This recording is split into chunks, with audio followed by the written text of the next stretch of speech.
Okay, so this is the antimatter brain seed, and it is basically a step recorder in 4 HP Eurorack format, and it has a seed in, which is your CV input, and it records in various length modes. So you can either record like however many steps you want to, or you can have it go into fixed mode, so I can press a button and go into 8, 16, and 32 mode.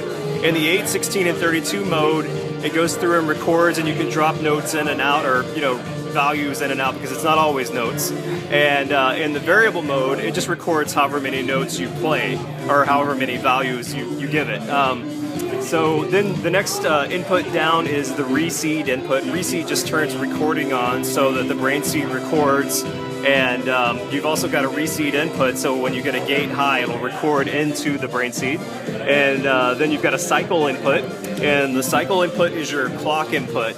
And it has various modes. It has the basic linear mode, like a regular step sequencer where it goes from the beginning to the end.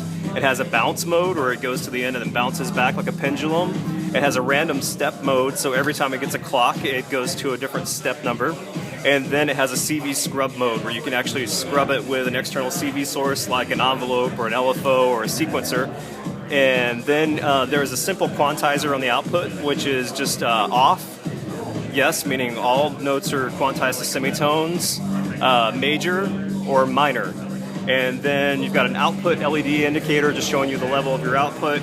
On the bottom, you've got a trigger output, so every time you progress to a new step, you get a new trigger, so you can trigger other modules with it. And that's a lot of fun, especially in CV mode, because every time it's selecting a new step with the CV input, it's going to give you a new trigger. And then we've got a freeze input, and the freeze input is basically, it's kind of like a logic function where every time it receives a gate on the freeze input, it will not produce a trigger, and it'll also kind of freeze the cycle where it is. And then back up at the top, we've got a shift input, and the shift input lets you shift your sequence as you're going, almost like an arpeggiator.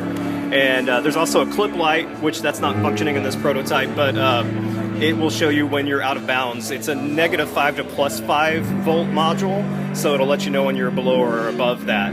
And I can do a quick demo. I've got a keyboard hooked up right now through my MIDI interface, and basically I've got it in variable mode, so it's going to record however many values I play, and the gate from the keyboard is going to turn on recording. So I'll just crank this up and we'll give it a shot.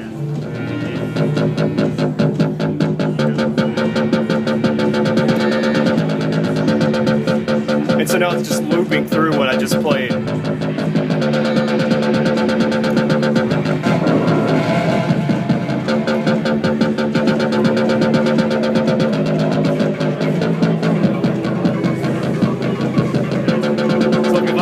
One note, and you'll hear that it's just going through one value.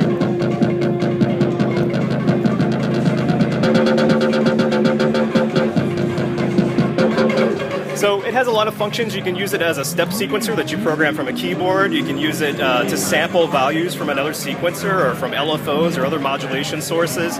You can use it as a pseudo arpeggiator. You can use it as a sample and hold, or as a simple quantizer. So it's a lot of fun. Very, very cool.